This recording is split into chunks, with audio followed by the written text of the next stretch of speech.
जय श्री कृष्ण। पौष पुत्रोदय एकादशी 2025 व्रत कब है? पारण टाइम, पुत्र प्राप्ति, नरक से उद्धार। व्रत का महत्व, कौन कौन ये व्रत रख सकता है? ये एकादशी हर कोई रख सकता है और ये एकादशी आपको 30 दिसंबर को रखा जाएगा और 31 को पारायण आएगा। वैष्णव जनों का मत में ये एकादशी 31 दिसंबर को पालन किया जाएगा और 1 जनवरी को पारायण किया जाएगा। ये आपको गोस्वामी मत से ये 30 दिसंबर को शास्त्रों का अनुसार में ये 30 दिसंबर का पालन किया जाएगा। निम्बार्क इस्कॉन मत से इसका एकादशी 31 दिसंबर को पालन किया जाएगा। ये एकादशी का दिन आपको अन्न ग्रहण नहीं करना है, अन्न को वर्जन करना है और आपको फलाहार करना है, या तो निर्जला भी रख सकता है, जल पी के भी आपको व्रत कर सकता है। दशमी का दिन आपको मांस आदि को त्याग करके आपको एकादशी का दिन ब्रह्म मुहूर्त में नहा के आपको भगवान के सामने ये संकल्प लेना चाहिए। व्रत का संकल्प करके आपको दूसरा दिन, इस एकादशी के दिन आपको भगवान के सामने फल मूल आदि से आपको भगवान के भोग लगाइए। उसमें तुलसी दल, चंदन से युक्त तुलसी दल भगवान को प्रसाद में दे के आपको भगवान को भोग लगा सकते हैं। उस दिन आपको भगवान को ज़्यादा से ज़्यादा नाम जप करना चाहिए, भगवान का कीर्तन करना चाहिए, तुलसी जी के सामने आपको दीपदान करना चाहिए, तुलसी महारानी का आपको परिक्रमा करना चाहिए उस दिन, और ज़्यादा से ज़्यादा आपको नाम जप करना चाहिए। ये एकादशी का संकल्प मंत्र इस प्रकार से आपको उच्चारण करके भगवान के सामने आपको संकल्प लेना चाहिए।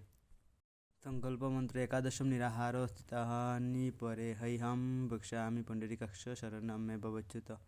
मैं एकादशी के दिन निराहार रहूँगा और अगले दिन ही भोजन करूँगा। हे पुंडरीकाक्ष, हे अच्युत, मुझे अपनी शरण में ले और इसके साथ ही ओम नमो भगवते वासुदेवाय जैसे मंत्रों का जप करें।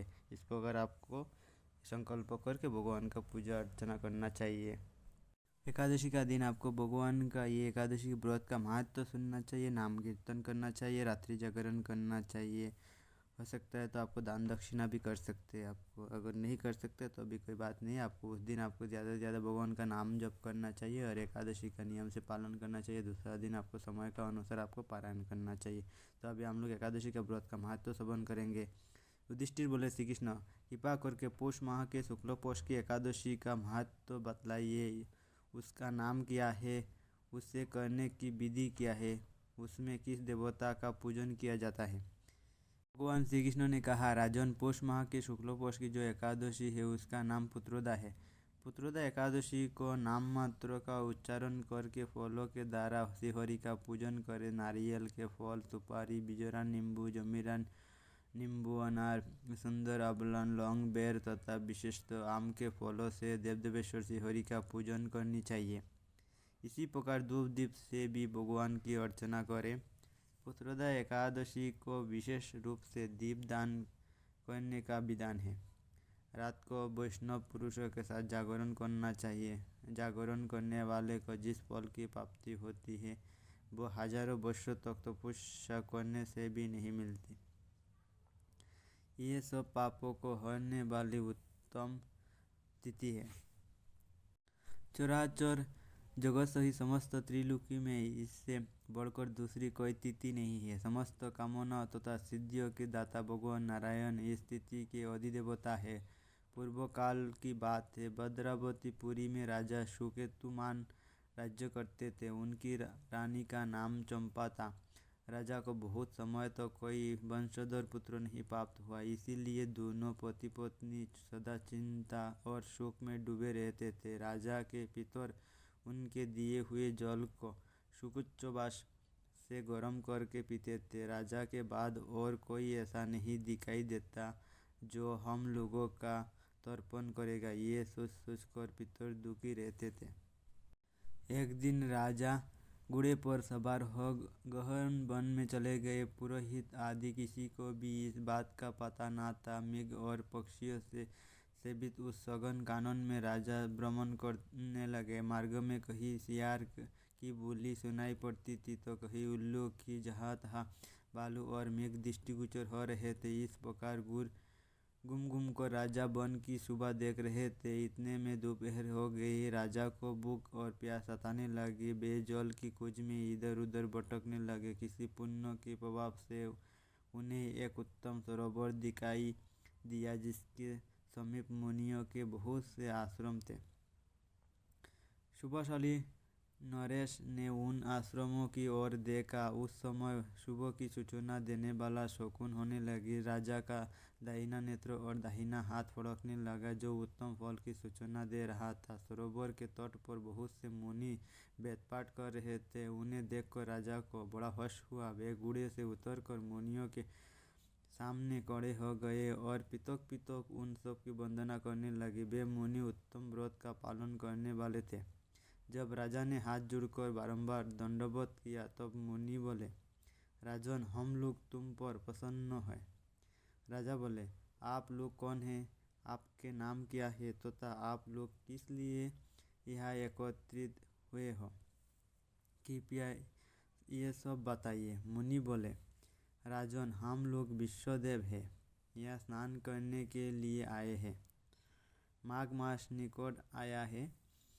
आज से 5वें दिन माघ का स्नान आरंभ हो जाएगा। आज ही पुत्रोदय नाम की एकादशी है, जो व्रत करने वाले मनुष्य को पुत्र देती है। राजा ने कहा, विश्वदेवगण, यदि आप लोग प्रसन्न हो तो मुझे पुत्र दीजिए। मुनि बोले, राजन, आज पुत्रोदय नाम की एकादशी है, इसका व्रत बहुत विख्यात है। तुम आज इस उत्तम व्रत का पालन करो। महाराज भगवान केशव के प्रसाद से तुम्हें पुत्र अवश्य प्राप्त होगा। भगवान श्री कृष्ण कहते हैं, युधिष्ठिर, इस प्रकार उन मुनियों के कहने से राजा ने उत्तम व्रत का पालन किया। महर्षि के उपदेश के अनुसार विधिपूर्वक पुत्रोदय एकादशी का अनुष्ठान किया। फिर द्वादशी के पारण करके मुनियों के चरणों में बारंबार मस्तक झुकाकर राजा अपने घर आए। तदनंतर रानी ने गर्भधारण किया। प्रसव काल आने पर पुण्य कर्म राजा को तेजस्वी पुत्र प्राप्त हुआ, जिसने आप अपने गुणों से पिता को संतुष्ट कर दिया। ब्रह्म प्रजा का पालक हुआ। इसलिए राजन, पुत्रोदय का उत्तम व्रत अवश्य करना चाहिए। मैंने लोगों के हित के लिए तुम्हारे सामने इसका वर्णन किया है। जो मनुष्य एकाग्रचित्त होकर पुत्रोदय एकादशी का व्रत करते हैं, वे इस लोक में पुत्र पाकर मृत्यु के पश्चात स्वर्गगामी होते हैं। इस महत्व को पढ़ने और सुनने से अग्निष्टोम यज्ञ का फल प्राप्त मिलता है। इस बार जो एकादशी जो 30 तारीख को मानेंगे, वो आपको पारायण का टाइम नीचे दिए हैं, वहाँ है और देख सकते हैं। और जो 31 को आपको एकादशी पालन करेंगे, उनका आपको 1 जनवरी को पारायण काल आपको देख सकते हैं। और एकादशी का पारायण मंत्र, अज्ञान गुरुतमो साधनस्य बतेनानो केशव प्रसिद्ध सुमुखो नाथ ज्ञान दृष्टि प्रदभवो। इसका अर्थ है, केशव, मैं अज्ञान रूपी गहरे अंधकार में अंधा हो रहा हूँ। इस व्रत से आप मुझ पर प्रसन्न हो और मुझे ज्ञान रूपी दृष्टि प्रदान करें।